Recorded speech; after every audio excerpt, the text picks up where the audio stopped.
Welcome to the Imperfect Dads Podcast. This is your host, Devin. We believe dads care deeply about their family and kids, but they don't always have a space to discuss what their life looks like. Our podcast is a space for dads to discuss the ups and downs of fatherhood and how they feel like they're holding it together or how they're not. Thank you for joining us for this episode. On this episode, we have on Terry Clark from the band Carbon Leaf. We talked about baking with his kids, meal prepping for his family before going on tour, what else he does to prep to go on tour, how he handles technology with his kids, encouraging his kids to stop watching people do things and try it themselves, and life in the music business world. And also just like one more thing. Dad, just start the episode. Oh, my bad. Welcome to an episode of The Imperfect Dads. This episode's guest is Terry Clark. Terry, welcome to the podcast. Hey, Devin, and thank you for having me. How are you today? Pretty good. We were just talking pre-show about the joys of making brownies and baking with your kids. Do you normally bake with your kids, or is that kind of like a one-time thing you did yesterday whenever you made brownies with them? No. I love to bake. I love to cook, and I do a lot of the cooking here. My wife works full-time as well, and truth be told is the not that rock and roll doesn't pay. She is the one with benefits and Yeah. things like that. Yes. Yeah, so she works her butt off at her day job, so we definitely tag team, but when I'm home, I definitely like to do as much as I possibly can to try to set them up for success. So I do most of the cooking and stuff like that. And I also I love to cook and I love to bake, so it's not a big deal to do that. So so yesterday my son was home sick from school because we're in week 2 of school, and that's New what germs. happens. Yep. So, and I have backstory. I have 3 kids. So we're Okay. 12 and 13-year-old boys in 6th and 7th grade, and then a 15-year-old daughter who's a sophomore in high school. Okay, cool. So our 12-year-old was home with a cold yesterday. And we have an Alexa in the kitchen, one of the Echo or something like that. Yeah, one of the ones with a screen, and it's always Yep. popping up with cool recipes. So they all save recipes and stuff like that. So he wanted to make some sort of s'more mousse, thing that was looked really good. But I was really in the middle of we're in the middle of doing fall tour prep and stuff this week, and I've got a lot of stuff going on, and I couldn't assist. So I was like, here's the big box of Ghirardelli, stuff from Costco. Make some brownies.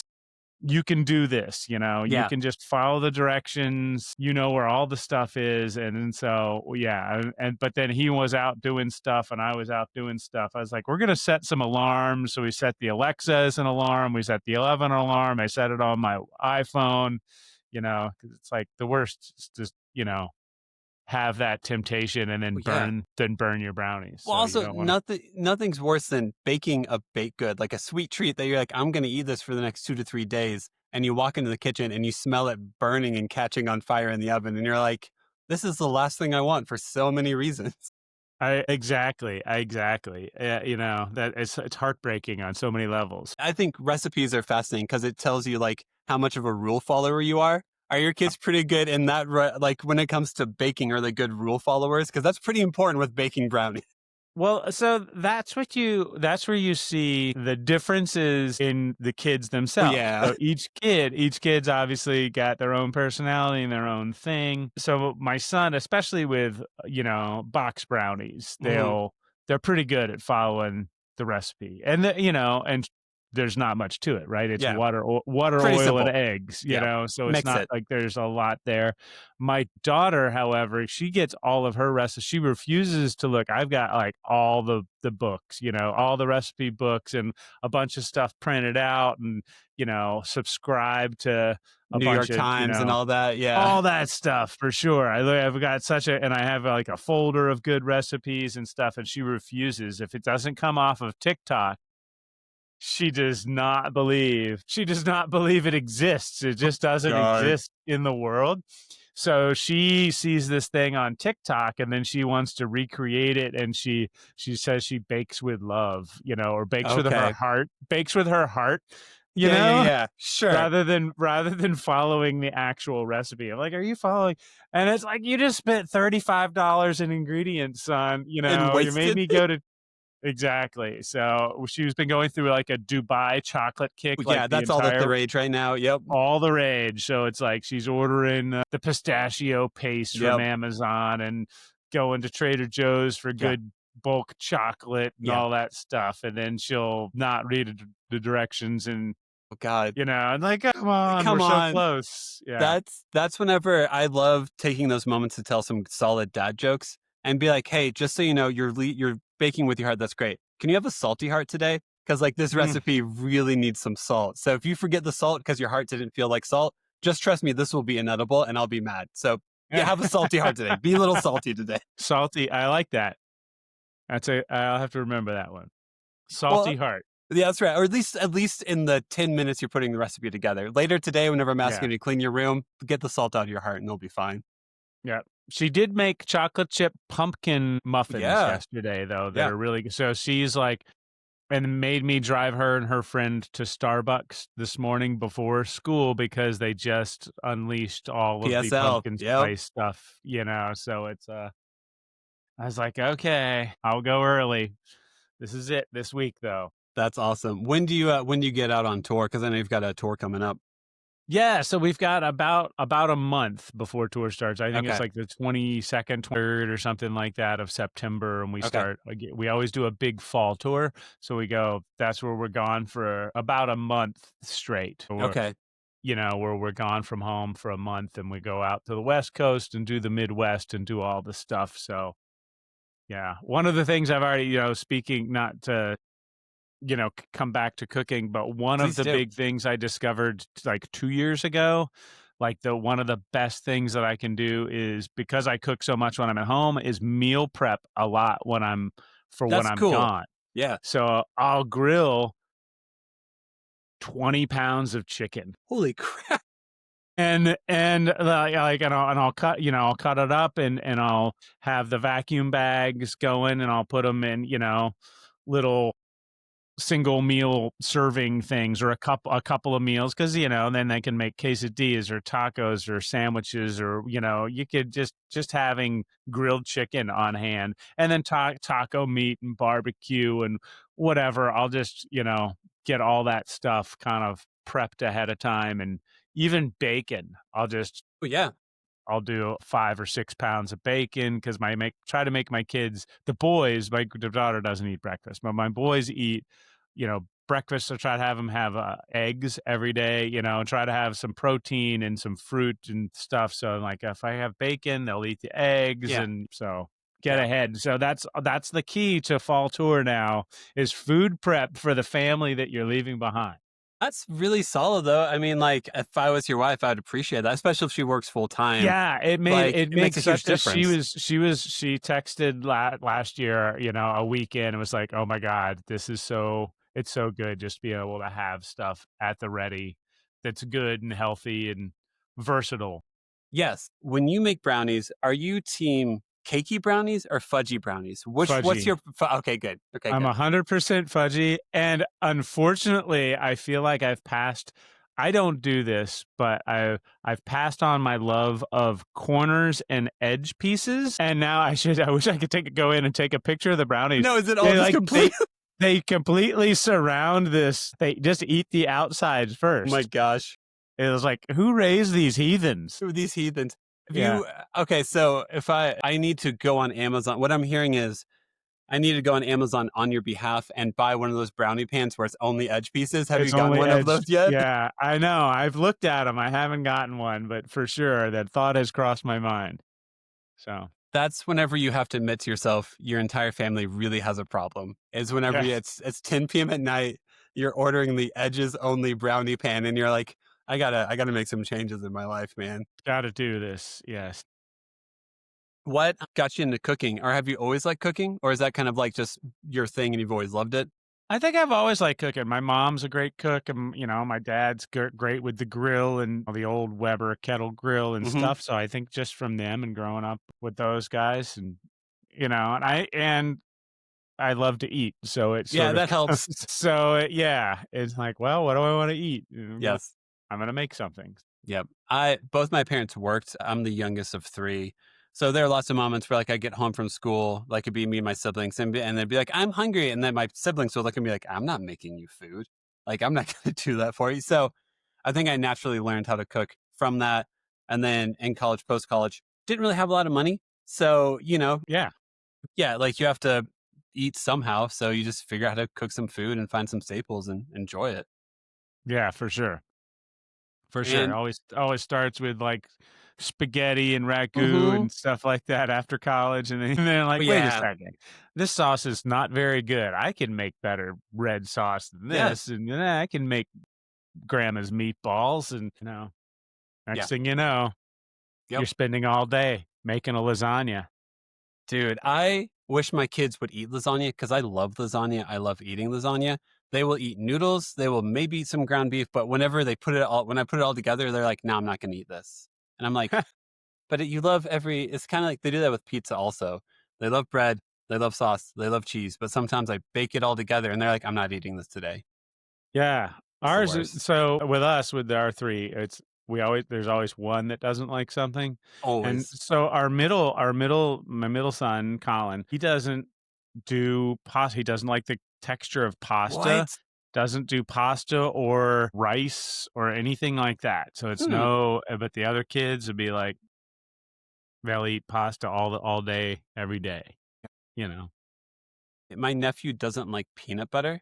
And I'm like, that eliminates so many kid foods. It eliminates like all the easy kid food stuff. Like, okay, peanut butter and crackers, here you go. Peanut butter sandwich, here you go. And I'm like, what a burden. That that would suck. Yeah, for sure. We're lucky not to have peanut allergies. And Mhm. especially with, you got kids in preschool. I remember those days of like, I feel like every class there was 4 kids with EpiPens and peanut allergies, and so that we had years of no peanut stuff, Yeah. and now we're back in, and the funny part is now as soon as I open the jar of peanut butter in the house, we have 2 golden retrievers, and Max, our youngest golden retriever, he's 2. He'll come marching down the stairs and just sit there right at the counter. As soon as you open the jar, you can hear him sit up wherever he is in the house taking a nap.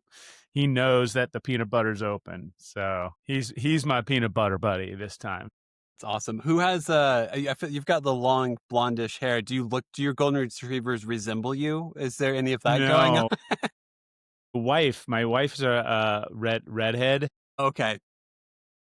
but sort of blonde, real strawberry blonde, and Okay. more blonde these days than red. And the 3 of them have almost identical hair. My hair is looking blonder, I think, on camera. It Okay. is a Okay. little more silver in person. Okay. Okay. Unfortunately, these days, I'm definitely not looking blonde. Okay. I was giving it to you, okay? I appreciate that. Thank you. Yes. How old are you? Do you consider yourself like a older dad, or how old were you whenever you started having Yeah, kids? yeah. So for sure, we're a little bit older. We waited on kids a little bit. So Mhm. I'm 54 right now, and so we're a little, a lot of our, you know, temporary parents are like 10 years younger than us, or 5 to 10 years younger than us, depending. It seems like the whole trend is older parents It is. these days. Yep. It's not as bad, I think, as it would have been 20 years ago. We're definitely a little bit older than, when I go to the soccer field, I'm like, oh, hey, Yeah. these people are 40. Yeah. I feel like I'm 40, but I'm 54. Yeah. Did you wait a bit to have kids just because you are a touring musician and because of road life, if I can ask? Yeah, I think that definitely factored into it. I mean, we were busy and just, yeah, we were busy, and I was on the road, and we've we're doing just under 100 shows a year now, like 90 shows, but maybe in the like 2005 to 2010, something like that, we were doing 200 plus Dude. dates a year. on the road, and that was we toured heavy before that too, but I mean we were really rocking for several years in there, and it was like we can't have kids and be gone for that amount of time, you know. But it just kind of made sense. We kind of like, all right, now it's time, let's do it, and yeah. Yeah. Cool.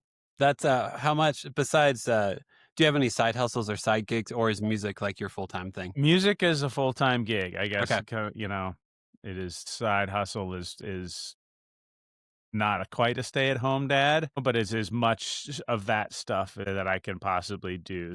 And I volunteer for like all the carpool stuff when I'm in town. I'm like, I can drive. Yeah, drive. cool. By the way, you guys, I'm going to be gone for the whole fall. So Yeah. I need you guys to drive. So I drive everybody else's kids too. I'll do all the carpool stuff that I could possibly do when I'm home, so that when I'm gone, people are happy to, our tribe. We have a great Yeah. community of friends and family that everybody's working, whether they're musicians or just, going to a desk job, everybody's working and juggling kids. So we're all in the same boat. Yeah. Yeah. That's cool. I'm glad that whenever you're in town, your mentality is to be like, I'm not going to be here for a month. I'm not going to be here for the whole month of October. Like I need to be present while I'm here, because that's not always the case for some dads who are on the road. So I'm glad to hear that when in town, you're like, no, man, this is my time to make things easier for people because I'm about to not be here for a bit. Yeah, I try, and it's still, and I will, I know that this show's about dads, but I mean, really, the whole band, our wives are like, honestly, they're the backbone of the band. Four of the five of us are married. We all have amazing wives that are so incredibly supportive of the band that it really wouldn't be possible, to have Carbon Leaf as it is without their support. They're amazing. And, my wife is super awesome. We have a detached 2-car garage at our house, which we've been here for almost 20 years now. And it has just become Carbon Leaf headquarters for the past 20 years. I mean, the dudes are here. It's, it's Uncle Barry, Uncle Carter, Uncle That's Jesse, cool. Uncle John there, all the kids are runner will come in, see what we're doing. It's definitely a family vibe, particularly everybody's here at our house. Yeah. We were friends with the guys in a band called the Wild Feathers, and they had similar setup in which their bass player, I think just in his basement is where all the gear was, all the CDs and everything. So like they'd be having like family get-togethers because they're all dads. And they'd be like, hey, can we go just like demo this song real quick for like 10 to 15 minutes? And the wives are all like, sure, don't get too lost in it though. We do want to see you. But it is that reality of like I'm glad you're able to acknowledge, or you guys are able to acknowledge, like without the support of your wives, without the full community, like your lives would look very different, and this would probably not be as much fun. For sure, if we could do it at all, honestly. They really are, a joke that my wife is a supporter of the arts. I mean, that is what she is doing, she is a saint. So for sure.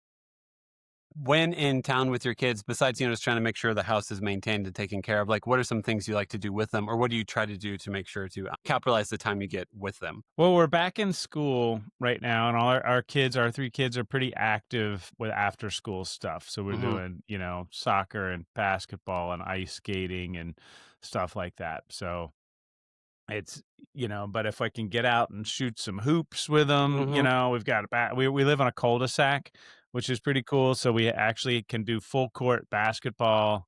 Cool. And we have one hoop on either side of the cul-de-sac, and 2 soccer goals. The kids can do, full court soccer out there too. So just try to get outside and do stuff with them, ride bikes or whatever, and go fishing, stuff like that. So yeah, that's cool. I'm 38, and I already feel like the importance of just being active with my kids is so much of like, hey, if I get you guys to burn off energy, that means I'm also staying in shape and keeping up. So let's get outside, let's do some stuff. Yeah, finding some communal interest. And my youngest son Sam, he plays saxophone in the school band, but he'll come in and he'll grab. They did a guitar module when they were in elementary school. They had a Yeah. great music teacher, and he'll come in and he'll pick up my acoustic guitar and he'll start playing Smoke on the Water, you know. Yes. And then I'll be like, all right. I'm like, Sam, you're gonna play guitar? Let's do some lessons and Yeah. stuff. He's like, no, I just want to just noodle every now and then. I'm like, okay, maybe, All right. because it would be fun because none of them seem terribly interested and don't want to force, Of course. Yeah. music upon them because it's my thing. I don't, try to meet them, where they want to be too. So, whether it's like, "Oh, can you teach me how to play Fortnite? I'll play Yeah. Fortnite with you. Can Mhm. you, I would be fun to, so we'll do that sort of stuff where we can just, sink into the couch or play some video games or go for a walk or whatever. Yeah. I play like guitar, bass, and mandolin, and have like a piano also, or like an electric keyboard. And yeah, anytime one of the kids sits down on it, shows an interest, I'm like, don't, you're gonna come on too strong. Like, don't go in there. Don't be like, hey, do you guys want lessons? How many lessons do you want? Do you want me to teach you? I'm like, no. Yeah, They have to choose music. You can't make them choose music. exactly. But also, if you guys want to play guitar and start a family band, I'm all for it.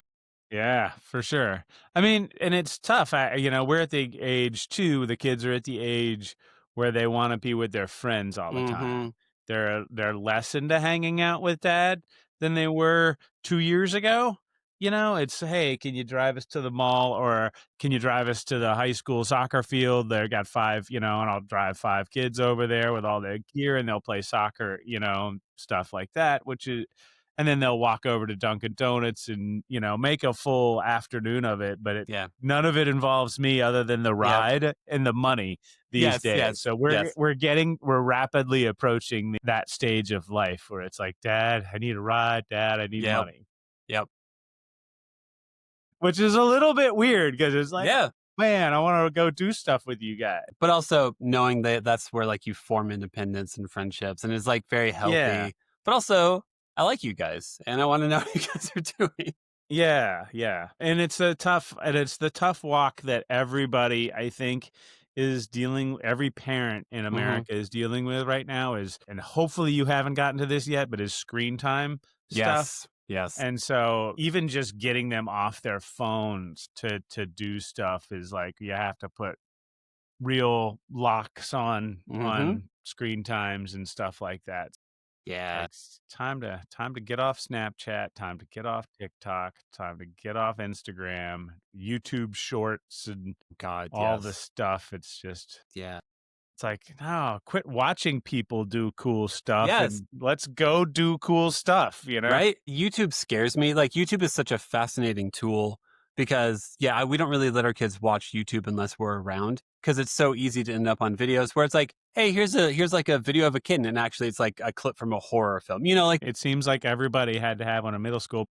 Our county and the state of Virginia has really started locking down on Yes. phones in school this Yep. year. I mean, they're like have been trying, but now they're actually like, you actually have to put your phone away in a bag, when you get to school. And I love it. I'm so happy that they're doing that. My daughter, however, just tried to order 2 dummy phones from Amazon so that those would get taken away when she would have I gave you a phone. a phone to get confiscated at school when she gets caught. I was like, no. And she was like going through the drawer of like old ass like flip phones. For some reason, I think it's like a BlackBerry and like an iPhone Yeah. Oh, 4. And she's like, Blackberries. Oh, do yeah. you think they'll believe that this is my phone? I'm like, I don't think so. Like, where's the charger? I'm like, I don't know where the charger This is like is. 3 ports ago, man. Yeah, we're so far back. Also, like, I feel like I've seen the memes of like teachers know that no one just randomly looks down in their crotch and smiles with with their face lit up from a screen, and are like, that guy totally doesn't have a phone. It's obvious. Come on. Yeah, for sure. I would have been like in high school from like 2002 to 2006 or so. So like smartphones weren't a thing whenever I was in high school. I cannot imagine what it's like to grow up right now in the age of smartphones, access to literally everything, and like social media in general is something where like I'm trying to keep my kids away from that world as much as possible because I feel like once I open that door, it's extremely hard to shut it. It is. I mean, we're trying to shut it right now, and it's Yeah. real hard. Yeah. Have you read The Anxious Generation by Jonathan Haidt? No. It's really fascinating. Figure out how to send you a copy of, or not a copy of, I'll send you a link to like the Amazon thing for it. Great. It's like basically a sociologist who like analyzed and did a bunch of tests on like kids who were teenagers in like the 2010s, which would have been like the first wave of social media and what all it did to them. And Did so they do a TED Talk? I he feel like probably did. I would, that Right. has to, yeah, I would assume it's a TED Talk, but like, All right, I think I've seen clips, yes, and I it's think, like, about how the first we lost like the idea of like when I was an 80s yeah, kid. So, went to high school, graduated at high school in 89 and stuff like that. So where kids would come home from school and you would have that time from like 3 o'clock till 7 o'clock where you're basically unsupervised and you go feral. out you're feral. You're out in the world and you're out with your friends and your friends of friends and you're having to figure out Yeah. life, not Yeah. just, how to do stuff, how to get around, but also social dynamics of, interacting with other people and, conflict resolution and Mhm. things like that, how that kind of started to go away in the 90s where people were afraid and I was like, we can't let our kids just run wild. And now every second of every day is sort of accounted for. And I mean, we're a busy family. We go from, today we've got middle school soccer tryouts, after school, straight to the next actual soccer practice for his club team, and then my daughter's ice skating and after 5 to 6, and it's like every second is accounted for from 6 a.m. until 10 o'clock at night. Yeah. So it's finding those, so just time when they can just get out and explore and figure out how to do things. It's like, Yeah. yeah. Yeah. You need that time. You need to be able to do it.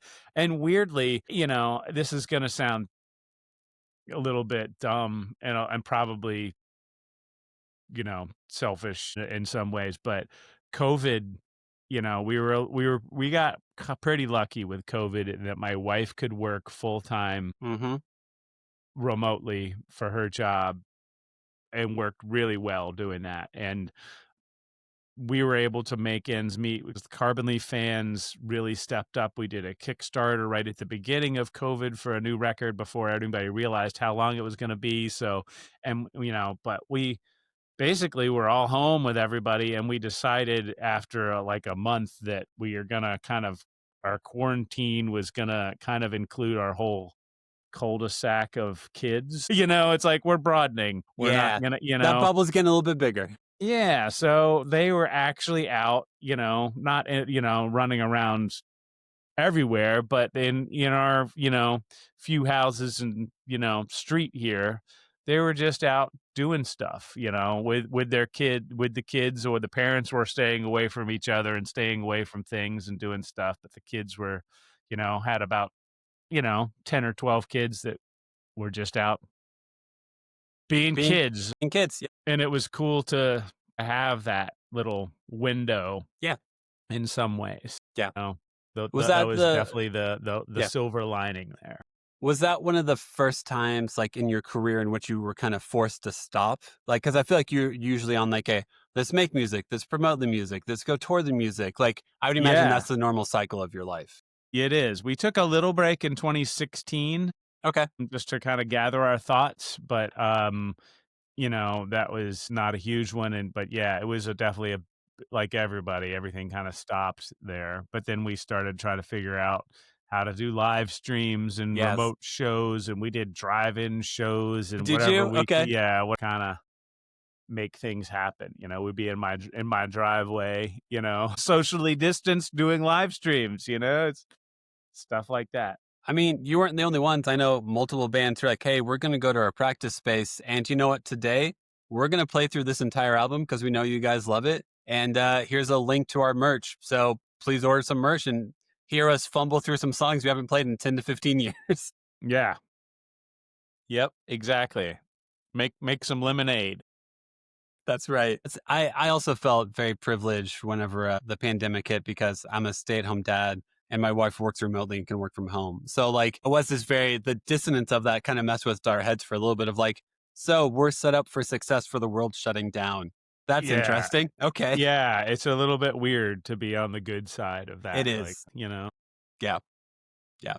But for Anxious Generation, kind of the main point or one of the main theses of it is that like nowadays parents are really terrified or worried about their kids' physical safety and not so worried about like their internet safety. Like what are they getting Mm. into online? What are they getting to on the computer? So we overprotect them with like, hey, don't jump from that. Hey, don't do this. Don't do that. Be careful on that playground. Be careful on that playground. And then let them watch 30 hours of YouTube in a week. Mhm. So I don't know how that I feel the same of like if my kids have friends over, I'm constantly trying to figure out like how do I get you in a place where we can play? There's not a screen present, and then I kind of go away because I'm gonna police this if I'm in the room with you guys. Yeah, it's an interesting dynamic there, you know? We have a decent little yard and the cul-de-sac really has been our salvation. I mean, the kids have just been able to just get out and, you know, do stuff. We've broken arms and skinned Okay. knees and wiped out heads and all, done all the stuff. We've done scooters and hoverboards and skateboards and Okay. bike wrecks and all the things that we've certainly had the physical injuries out there. Just let them do their things. So Part of it. it is. When you go on tour, do you guys try to do anything where like families can come out to you guys while you're on tour? Or are you guys kind of like, hey, we're gone for a month? If your kids are like at the age they are, they've probably got so much after school stuff and so much stuff going on that like disrupting that almost not might not be worth it. I could understand that. Yeah, so on a couple levels, it's not really a thing we do. Yeah. Generally, with the fall tour where we're gone for a month straight, it's with the exception of Seattle, we do 2 nights in Seattle. Every night we're in a different city. We're literally Okay. driving after the show. And I mean, Yeah. and not that we're like crazy, but we're kind of crazy. We're doing like 27 shows in 29 days. That's a lot. It's a lot. And there's not a lot of downtime. There's not Yeah. hanging out. There's no time to hang out with, you know, maybe you can go out to dinner, Yeah. a quick bite to eat, but Yeah. I mean, otherwise it's driving and or loading in and sound checking and doing work that, because there's all the business. We run our own business. It's a small business, so there's all that side of things that all needs to be done. It's a really breakneck pace for that month, and it's unless you're doing it, it's not a lot of fun. Nope. And even for Yeah. us, and I joke that it's like 22 terrible hours a day for the 2 best hours of your life where you get to be on stage. And so if you're a family along, you don't get that 2 best hours of Yes. ever. Yeah. Yeah. It's just a full day of bleh, Admin, driving, like boring. Yeah. But It's not occasionally glamorous. Yeah. yeah, but like the holidays, we do 4 shows in Annapolis, Yeah. with a couple of matinees, and most of our families come up and like all come. It's really fun to do stuff like that. So we have a couple of destination shows a year. We do some shows in Richmond, our hometown, or if we play down at the beach or stuff like that, where the families come. They love coming to shows and having fun and doing stuff, but being on the actual tour is Not tough. so glamorous. Yeah, and we do, and we've been lucky enough to be on several cruises with Six Man, Yeah. the Rock Boat, and That's cool.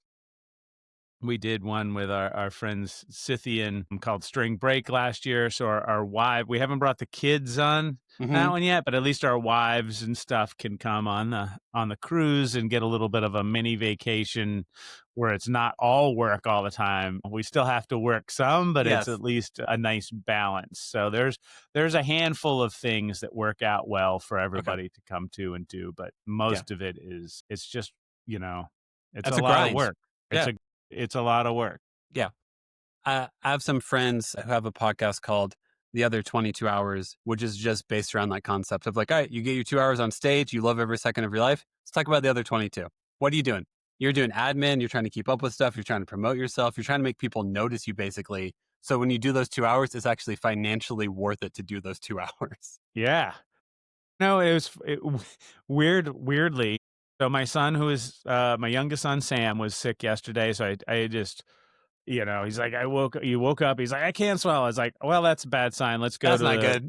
Let's go to the pediatrician and just make sure it's not strep, because I'm always thinking it's like a strep or what. So if it's strep, we can get on antibiotics and you're back in school tomorrow and we're good. So like, we're going to went to the pediatrician, and the doctor, was seeing him, and she looked over at me, and I was wearing a Diodario shirt. They make guitar strings and other things. She's like, isn't that a guitar string company? I was like, yeah. She goes, oh yeah, my son goes to VCU and he plays guitar and he uses Diodario strings and he's in a band and does stuff. She goes, do you play? And I was like, yeah. And she goes, oh, and then she asked who with, and I mentioned Carbon Leaf. She goes, oh, I love Carbon Leaf. Yeah. Cool. So how is it, doing the bit? It was funny because, there's Sam sitting on the exam table, and we're talking about music. And I was like, so how's your son's band doing, or what are they doing? She's like, they play at a couple clubs around town, but really he's finding that it's so hard to do all of the other stuff other than the music that he's just not sure he wants to do it. He's like, we have to make all these TikToks and do all this social media stuff and figure out how to do Meta and Google advertising and look-alike audiences and weird. It's like, what? Why would, I just want to play guitar and write songs and make records and, do that. If at least you can tell, because if you are a musician, you're a small business owner. And you're not getting into music to be a small business owner. You're doing it to entertain, to have fun, to challenge yourself musically. And then you look up and you're like, I just did admin for 4 hours. That's all I did. I responded to emails. I made sure things were paid. I made sure people were getting paid. And that was my day to day. I thought I was just going to play in front of some crowds, sing some songs, have a good time. And this is my reality. Exactly. So it's funny how that has changed over the years. Was it not? I'm assuming it wasn't. Well, I guess also before, your revenue streams were a lot different because people were more likely to buy physical mediums of music and stuff. Like if you're releasing an album, you're like, hey, we'll get CD sales, we'll get record sales, we'll get tape sales. And now it's like, if we get 2 million streams, hopefully we get $5. Yeah. We've been a band for over 30 years now. Yeah. So we have seen we started out with a cassette tape demo that we used to throw out into the crowd, and we used to duplicate those ourselves. I had a rack I had 4 or 5 cassette decks, and I would line them up and I'd start them all at the same time and duplicate them and, stuff like that. And we'd throw them out into the crowd. And then if we had a show in Richmond, we'd be driving around town with staplers and stack of posters that we're doing, all the light poles and, stuff like that, flyer in the town. And then we had an old school mailing list where we printing labels and licking stamps and doing the whole 9 yards for that. So it was definitely some work, but you're right, the revenue, a 10 or 15 or $20 CD sale, is you were actually making money from, even even if the record company was robbing you blind. We were on a record label for a couple years for 3 albums, but then we sold most of the merch on the road and stuff like that. But you were actually selling, stuff that, we try to get creative. And now we're, a couple years ago, we decided to put all of our albums onto a USB slap bracelet. So it's like you find novel ways to it's like, here's a way that you can have 15 albums worth of music and we can still sell something and make a little bit of money, but it's also kind of cool and stuff like that. So you just sort of have to find twists to change the formula and then figure it all out. Try to keep up. Pretty much. It seems like anymore, music seems to exist, or Spotify, all that stuff is more branding to make you think it's worth to come to the concert. So you'll pay for a concert ticket and then hopefully pick up some merch while you're there. Whereas I'll still do, I try to do, if I know one of my favorite artists is releasing a new album, I'll wait to listen to it until I buy the vinyl and get to put the vinyl on a record player at home. Because that experience of paying for it, hearing it for the first time in that medium makes me care so much more about it than double clicking on a song on Spotify. Mm-hmm. For So, sure. Yeah, we just did a vinyl pressing of the new album, "Time Is the mhm. Playground," this year. We haven't done in a while, and it's funny because I don't actually have a record A player. turntable. Yeah. I don't have a turntable, so I had to go to Carter's house, our other guitar player. I was like, "Carter, we have 5 test pressings that Yeah. we need to proofread. I'm gonna get some coffee. I'm gonna come over and That's we're gonna awesome. listen to records at your house for a while, And it's neat. It is a neat experience to actually do that and not be listening in your car on earbuds, which is or on my Alexa, which is hmm 90% of how I listen to things these days is either in the car, earbuds, or Alexa. Yep. So It nice is. to just sit down Yeah. and it's a different experience. The mix is a little bit different for hmm vinyl too. It's not is not as loud. Yeah. So it's nice. Yeah. We won't get into compression and how, digital compression is so different than vinyl compression. We'll leave that for a different episode of Nerding Out. Sure. The nerd episode. Yeah. Yes. Because that's where I nerd out. It's like, oh, the compression is different on this. And my wife is like, I have no idea what the hell what you just said means. And I'm like, it means something to me, and this is who I am. So I'm sorry about that. Yeah. All you gotta know is that there's actual dynamics They're back in the literal frequencies. Yeah. there's actual dynamics back in the music. How we end every episode is we ask the guest a series of 5 questions. They aren't really that difficult of questions. They're just kind of fun questions. And you have time to think about it. No rapid fire. The first question is, did you have any backup names for your kids? Like, did you have any names you almost named your children? I don't think so. We were on the fence, I think, on Connor, maybe. Okay. But otherwise we were pretty Yeah. set. That's always interesting because some people are like, we wavered, then we met the kid, and other people are like, no, this was just their name. My actual full name is Terrell or Terrell, depending Okay. on how you pronounce it. And I go by Yeah. Terry. My wife's name is Britt. She goes by Britt, but her first name is actually hyphenated. So it's Maria Britt. So Okay. it's Maria hyphen Britt. And it's been a source of irritation her entire Yeah. life when filling out forms and doing Yes. different things and stuff like that. So our only goal when naming kids, our only rule was that it's not going to be short for something. It's not Yeah. going to be, an abbreviation or a hyphen or a double Yes. name or anything. So even Sam, my mom is like, "Oh, is that short for Samuel?" Like, nope. No. It is just Sam. It's like, sorry, Grandma. Sorry, no nicknames here, man. Nope. It is you. Sam is his legal name. It is not Yes. Samuel. Yep. Yeah. So that was the That was the hope. goal was Yep. just making it mean, one thing. when you have to, like, my name's Devin with an O, so people will commonly pronounce it Devon, which is always funny to me. And like, whenever you have to explain your first name to people, and that's like how the conversation starts, it's like, hey, it's not Terrell, it's Terry. You can call me Terry. It's like, that's tired. Or like, how many times you sit in class and they're like, is Devon here? And I'm like, yeah, it's actually Devin. I don't blame my parents. Don't talk to me about it. Feel like you're in a Key and Peele skit there. Exactly, you do. Anyway, next question. Do you have a favorite TV or movie dad? TV or movie dad? Yes. Ooh. Well, you can't say Bill Cosby. You can't say Bill. It is a common response. And I'm sure so. Everybody starts there. Well, that's a good one. Trying to think. I don't know. You can do like Homer Simpson. Yeah. Homer Simpson. Got to go with Homer. Now, just to clarify, I'm not asking who is a dad that you want to be like. I am saying who is like, if you think of a TV dad, what TV dad do you think of? Probably Homer and Bill Cosby and, Tim the Toolman, Taylor, yep. Stuff like that. And then, you start thinking of like Walter White and, is the flip side or Game of Thrones. It's like, I'm not sure who is whose dad and that, Or like, oh, Don Draper's my favorite TV dad. The guy who cheated on his wife constantly, was absent to his children's life the entire time. Yeah, he's my ideal. Okay, that says a lot about you. I'm kind of worried now.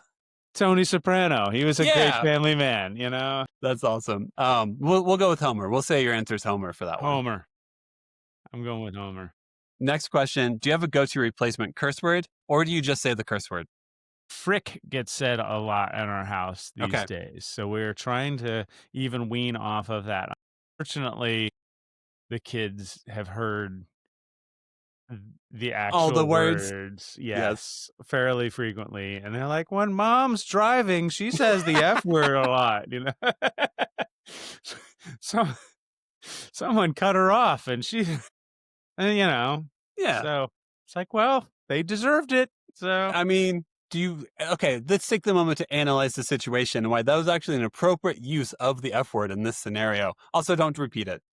yeah, I will say that my youngest at the beach said, like, we're, and this is probably 5 years ago or something. Mhm. So he was like 6 or 7 or something like that. And he was doing something in the kitchen and something broke. And he's like, man, that's fucking fucked up. And I was like, oh, I was like, it's like, man, you can't say that, but that was really That good was good. use. That was perfect. Actual perfect use of double F word in one sentence and used properly. And I just hope you didn't learn that from me, but that was Yeah. perfectly executed for Totally both got F that one words. from mom. Totally got that one from mom. That's amazing. One of my hopes of doing this podcast is to give dads a chance to share those moments in which your kid says something and you're like, I can't laugh at this, but that was good. I cannot positively reinforce Yeah. this in any way, but I'm so proud of you in such a weird way right now. Yep. Yep.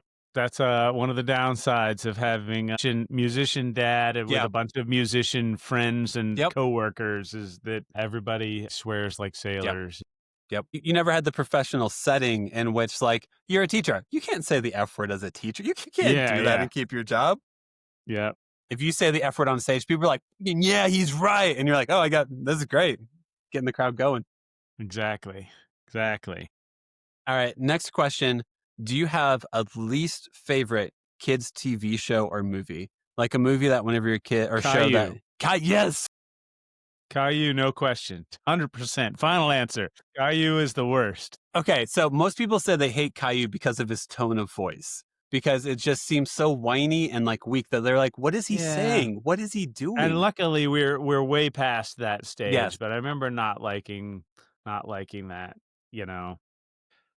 I will say though, weird aside in that thing is that we when our kids were little, the Imagination Movers were on the Disney Channel and the Disney app, you know, all the time, and we watched a lot of their shows. Love the Imagination Movers, and since then have sort of become friends with those guys, sort of Really? like That's just cool. online. We haven't met in person, but we actually did a song. They asked us last year to do an Imagination Movers song. That's And I cool. was like, this is so crazy. We used to watch so much Imagination Movers on Disney, you know, when the kids were little, and it was such a, you know, full circle they were like, we're going to ask a bunch of our favorite artists to cover our songs for like our 20th anniversary release. So they let us pick out a tune and do it. Dude, that's cool. Like, man, we got to do an Imaginations Mover song and it was really fun. So that's cool. I'm going to give a shout out to those guys because they're amazing people, great band, and they're still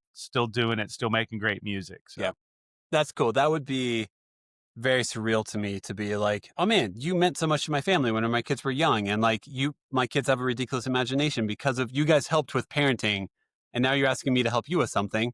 Hell yeah, let's do this. Exactly. That's totally cool. It was so fun.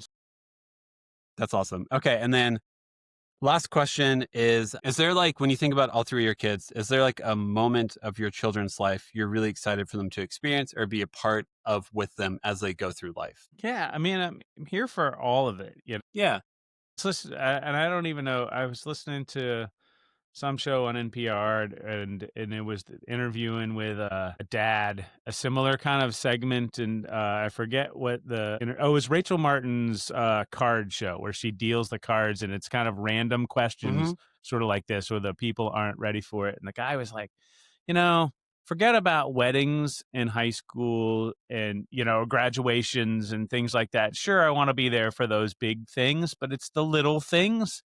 It's the making brownies Yeah. It's the going to soccer tryouts today and seeing the, the excitement on their faces when they're Yeah. doing cool stuff. It's the little things, It's like not it's necessarily the milestone things. Mhm. I certainly want to do the milestone things.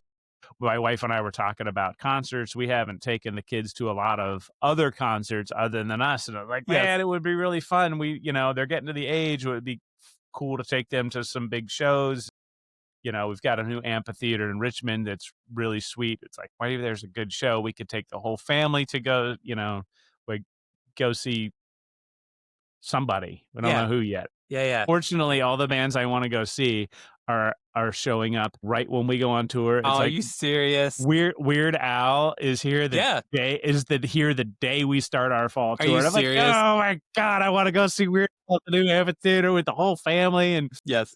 sit in the lawn and stuff like that. That'd be cool. I can't wait to do those kind of things. And now that they're a little bit older and will appreciate stuff like that, I think that we can find even it's like I want to go take you guys to a show of a band that I like, so you could sort of see how things are.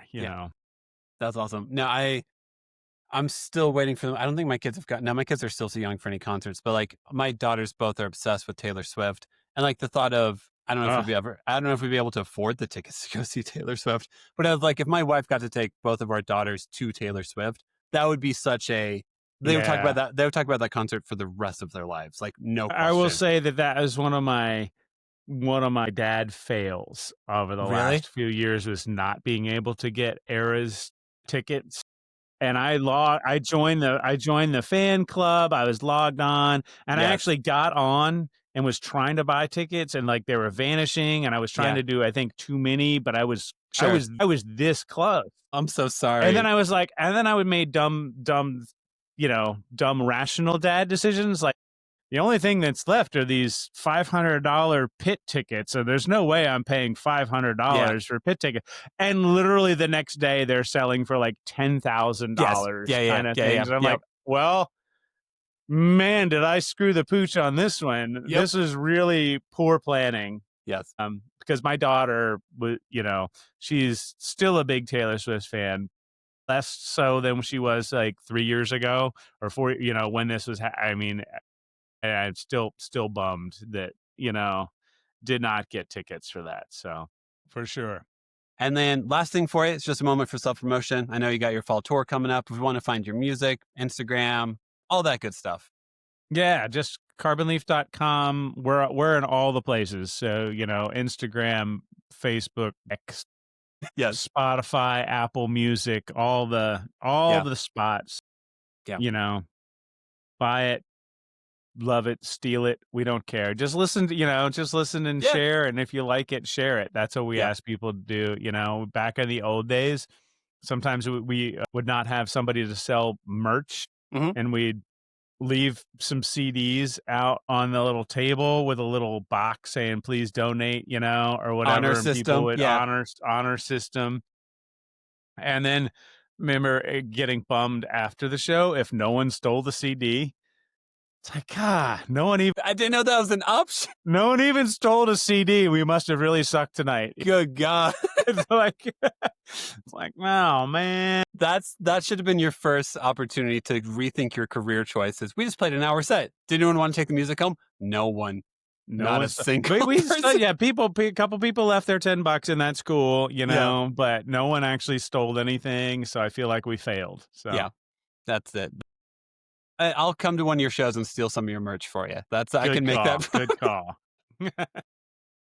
But yeah, man, that's pretty much all I got. Thanks a ton for hanging out with me for a bit. Super fun. Thanks, Devin. Hope you have a great day and good luck with everything you've got going on too. Thanks.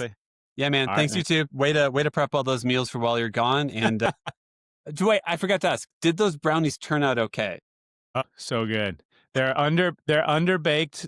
Just a bit. Yeah. The right amount of because I'm a underbaked guy. Okay, but it is get to know. I'll log that detail away just so you know. Yeah, so they're dense. That's awesome. All right, Terry, I'll let you go. I appreciate your time, man. Thanks, man. Have a good one. You too. Thank you. Bye.